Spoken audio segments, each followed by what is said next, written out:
안녕하세요. SK 정책센터입니다. 오늘은 기초생활수급자 여러분께 정말 중요한 정보를 전해드리겠습니다. 2026년부터 기초생활보장 제도가 크게 바뀌었습니다. 바뀐 내용이 많습니다. 그렇지만 핵심만 제대로 아시면 됩니다. 오늘 중요한 것은 이겁니다. 2025년에 탈락하셨던 분들이 계십니까?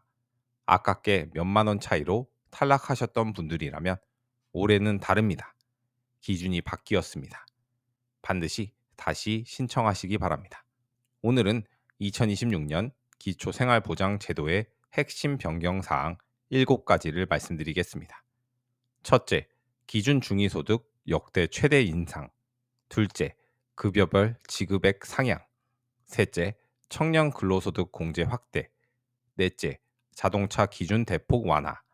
다섯째, 중증 장애인 부양 의무자 기준 완화. 여섯째, 특별 현금 급여, 국가 배상금 공제. 일곱째, 부정수급 고발 기준 변경. 이 7가지를 제대로 하시면 내가 받을 수 있는 혜택을 놓치지 않으실 수 있습니다. 끝까지 집중해서 들어주세요. 가장 먼저 기준 중위소득입니다. 기준 중위소득이 무엇이냐고요? 기초생활수급자를 선정하는 기준선입니다.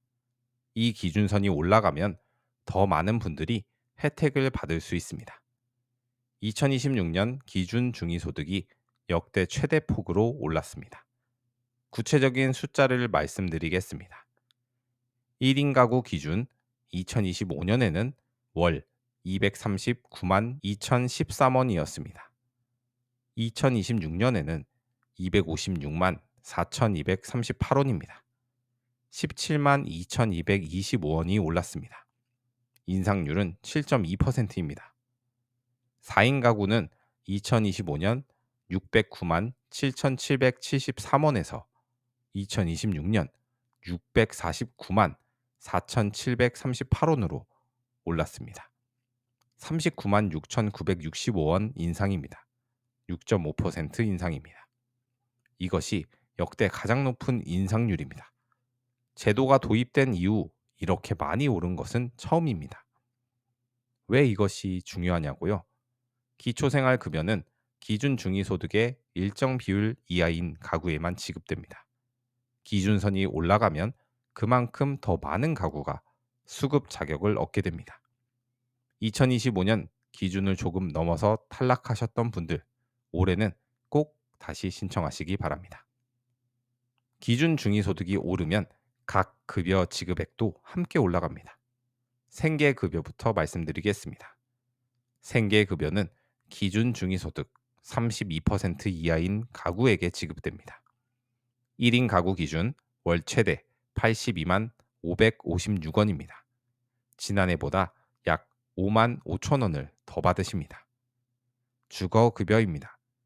기준 중위소득 48% 이하인 가구에게 지급됩니다.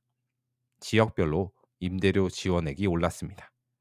지난해 대비 약 1만 7천 원에서 3만 9천 원까지 인상되었습니다. 교육급여는 기준 중위소득 50% 이하인 가구에 지급됩니다. 교육활동 지원비가 올랐습니다. 초등학생 50만 2천 원, 중학생 69만 9천 원, 고등학생 86만 원 수준입니다.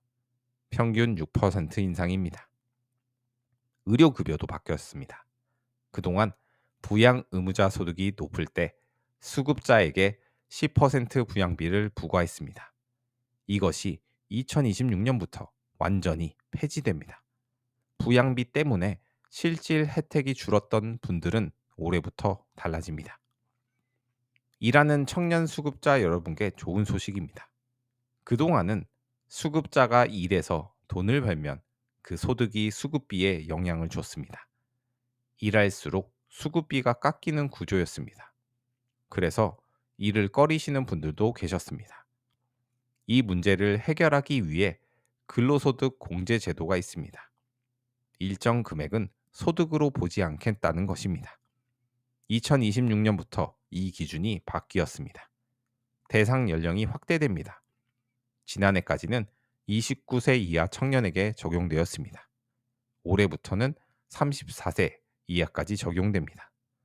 30세, 31세, 32세, 33세, 34세 여러분도 이제 혜택을 받으십니다. 공제 금액도 올랐습니다. 지난해에는 40만 원을 먼저 공제하고 나머지 30%를 추가 공제했습니다. 올해부터는 60만 원을 먼저 공제하고 나머지 30%를 추가 공제합니다. 구체적인 예를 들어보겠습니다. 34세 이하 청년이 월 60만 원을 번다면 수급비에 전혀 영향이 없습니다. 전액 공제됩니다. 올해 최저임금 기준으로 월 216만 원을 벌어도 소득으로 잡히는 금액은 109만 원에 불과합니다. 일하고 싶었지만 수급비 걱정에 망설였던 분들, 올해부터 더 자유롭게 일하실 수 있습니다. 이번 변경 사항 중에서 체감도가 가장 높은 항목입니다.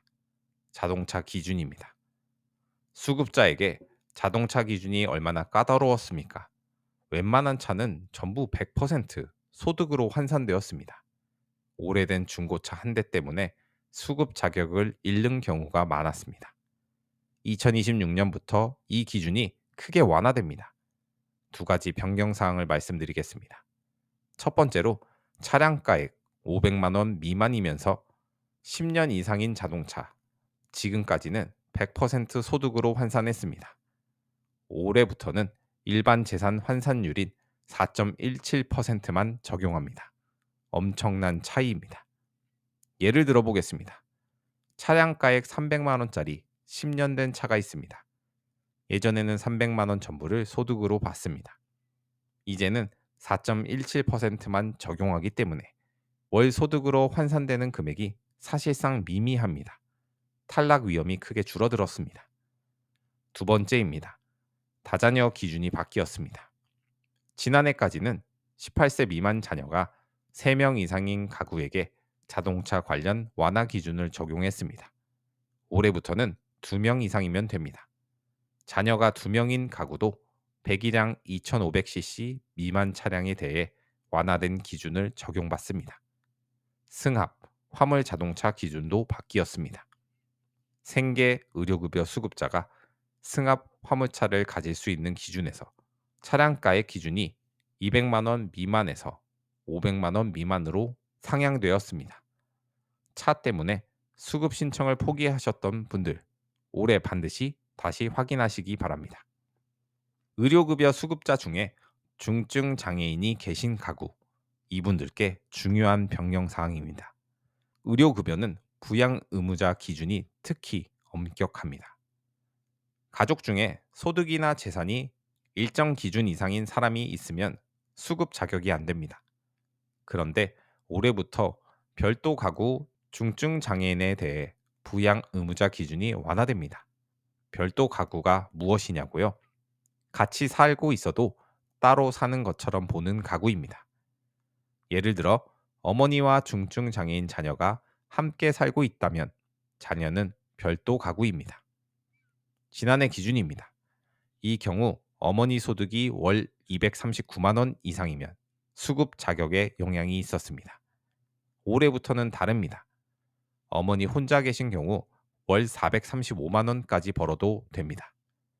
부모님 두 분이 계신 경우 월 713만 원까지 괜찮습니다. 재산 기준도 완화되었습니다. 대도시 3억 5천, 중소도시 2억 5천, 농어촌 2억 2천만 원까지 허용됩니다. 이것은 금융재산을 제외한 금액입니다.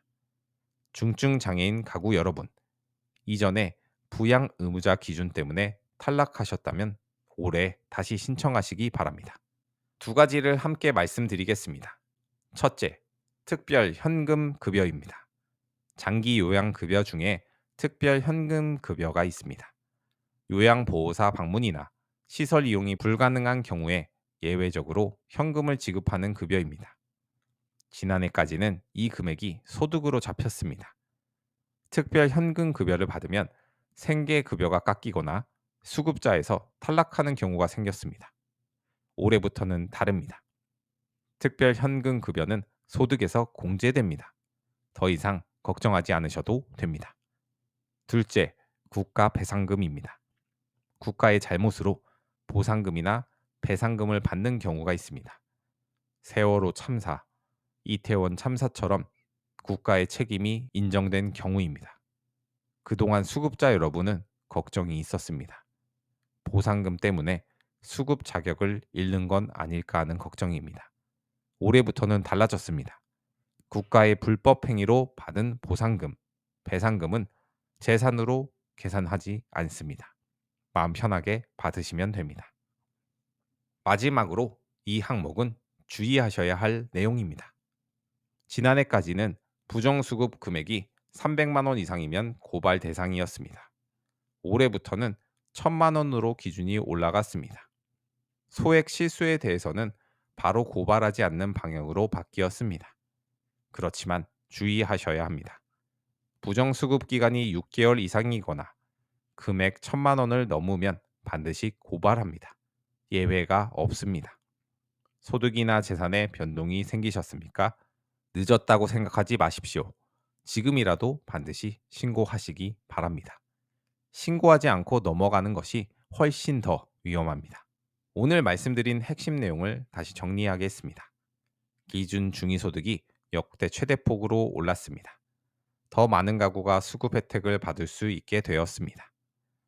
청년 근로소득 공제 대상 연령이 34세 이하로 확대되었고 공제 금액도 60만 원으로 올랐습니다. 자동차 기준이 대폭 완화돼서 500만 원 미만, 10년 이상 차량은 일반 재산 환산율만 적용됩니다. 다자녀 기준도 2자녀로 낮아졌습니다. 중증 장애인 부양 의무자 기준이 완화되었습니다. 특별 현금 급여와 국가 배상금은 이제 소득과 재산에서 제외됩니다. 꼭 기억하세요. 2025년에 아깝게 탈락하셨던 분들, 올해는 기준이 바뀌었으니 반드시 다시 신청하시기 바랍니다. 신청 방법은 간단합니다. 주민센터를 방문하시면 됩니다. 인터넷이 가능하신 분들은 복지로 홈페이지에서 신청하실 수 있습니다. 내가 받을 수 있는지 확인하고 싶으시면 복지로에서 모의 계산도 해보실 수 있습니다. 그렇지만 가장 정확한 것은 주민센터 담당자와 직접 상담하시는 겁니다. 여러분의 권리는 여러분이 챙기셔야 합니다. 신청하지 않으면 받을 수 없습니다. 오늘 영상이 도움이 되셨다면 좋아요와 구독 부탁드립니다. 감사합니다.